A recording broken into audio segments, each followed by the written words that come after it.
Muy buenas noches, mi nombre es Guillermo Martínez García, actualmente vivo en la ciudad de Saltillo y trabajo en la ciudad de Ramos Arizpe. La ingeniería que estudio es Ingeniería Industrial y Sistemas. Mi número de matrícula es VC 005792.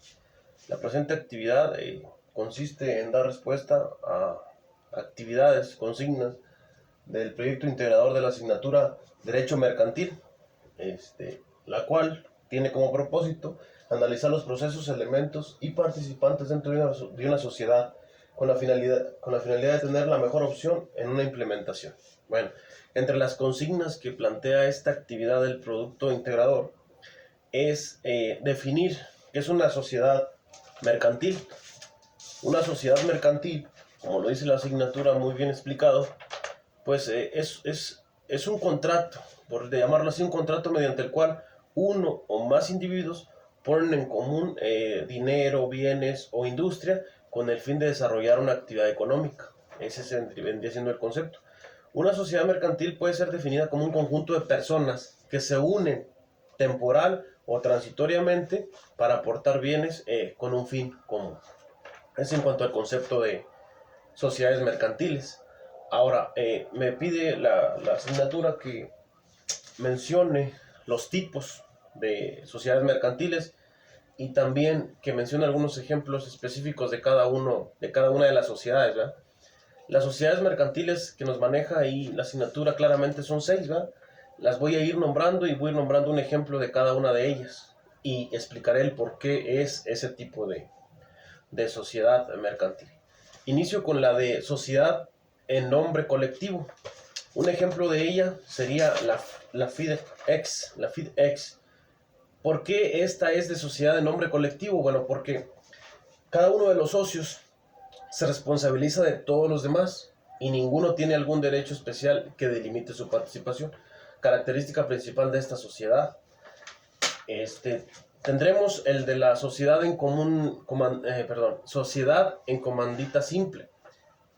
Un ejemplo podría ser las consultoras. ¿Por qué? Bueno, porque para la constitución, la conformación de esta sociedad es posible ser una sociedad de comandita simple por tener un carácter personalista. Además, la inversión que se efectúa en ese tipo de empresas es relativamente bajo. Entonces, esa es la característica que la distinguiría y por lo tanto es un tipo de sociedad de ese tipo, ¿verdad? Tendremos enseguida la sociedad de responsabilidad limitada. Aquí sí podemos encontrar varias.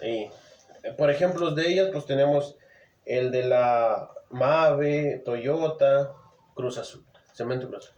Son algunos ejemplos, hay más. Ahora, ¿por qué son sociedades de responsabilidad limitada? Porque cada socio está obligado a pagar aportaciones representadas en partes sociales y no hay títulos negociables. Es la característica que distingue también a este tipo de sociedad. Enseguida les hablo de la sociedad anónima. La sociedad anónima podría ser un ejemplo muy claro Grupo Bimbo. Sociedad anónima es una sociedad mercantil. Más bien existe bajo denominación social y sus socios solo se limitan al pago de sus acciones. Eso es lo que podría distinguir esta sociedad, la anónima. Enseguida les hablo de la sociedad en comandita por acciones. Un ejemplo de ella puede ser la de esta atención a domicilio de pizza o una pizzería.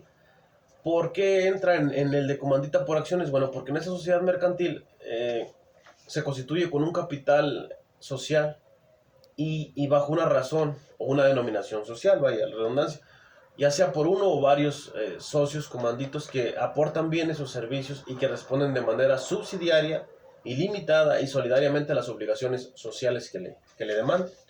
Y finalmente les hablo de la sociedad cooperativa. Y un ejemplo de bueno, podría ser el de Plagnor, que es una constructora, una cooperativa de construcción. Y esta pues se distingue por ser una sociedad mercantil de capital variable, la cual queda sujeta a las normas de su propia ley. O sea, digamos que está un poquito individualizada de lo otro. Sus miembros son personas físicas con intereses comunes y tienen por objetivo satisfacer necesidades individuales y colectivas, mediante la producción, distribución y consumo de bienes. Eso es en cuanto a esto. Una consigna más que nos plantea la actividad del proyecto integrador de esta asignatura es que mencionemos las características que distinguen a estas sociedades. La primera característica que recuerdo es que la sociedad debe ser plural. ¿Qué significa plural? Que no debe, que una persona sola no puede formar la sociedad. Tienen que ser dos o más, pero una persona sola no. La segunda, pueden ser permanentes o transitorias. ¿A qué se refiere? Que puede durar indefinidamente la sociedad o puede terminar en un lapso de tiempo determinado. La tercera puede ser voluntaria u obligatoria. Voluntaria cualquiera la puede formar y en el momento que quiera, claro, reuniendo lo que se requiera. O también obligatoria cuando ciertas instancias gubernamentales entran en vigor y forzan a la conformación de estas asociaciones, ¿verdad? La otra característica de estas sociedades es que tengan o deben aportar bienes o servicios, aunque también hay unas otras que aportan servicios a la comunidad, ¿verdad? Otra, bueno, pues que deben tener personalidad jurídica, es decir, que debe haber capacidad para ser sujeto de derechos y obligaciones, por lo que la ley, si lo considera así, de no reunir el marco legal correspondiente, puede negar la conformación de esta sociedad. Esas son las características de las sociedades. Y casi para finalizar, también nos plantea que digamos qué es una sociedad anónima. Una sociedad anónima, como lo describe la asignatura, en su concepto es que es aquella que existe bajo una denominación social y se compone exclusivamente de socios cuya obligación se limita al pago de sus acciones. Eso es en cuanto a la sociedad anónima. Y ahora sí, la última pregunta o la última consigna a investigar es que si considero que una sociedad comandita por acciones puede tener mayores complicaciones que otras. Por lo que logré investigar, sí puede tener un poquito mayor de complicaciones según yo. ¿Por qué?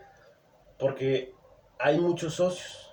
Entre lo que investigué es que esta se formará con nombres de uno o más socios, pero tendrán las mismas, responderán a la misma figura. Vaya, no podrá uno tomar acciones sin antes consultarle al otro.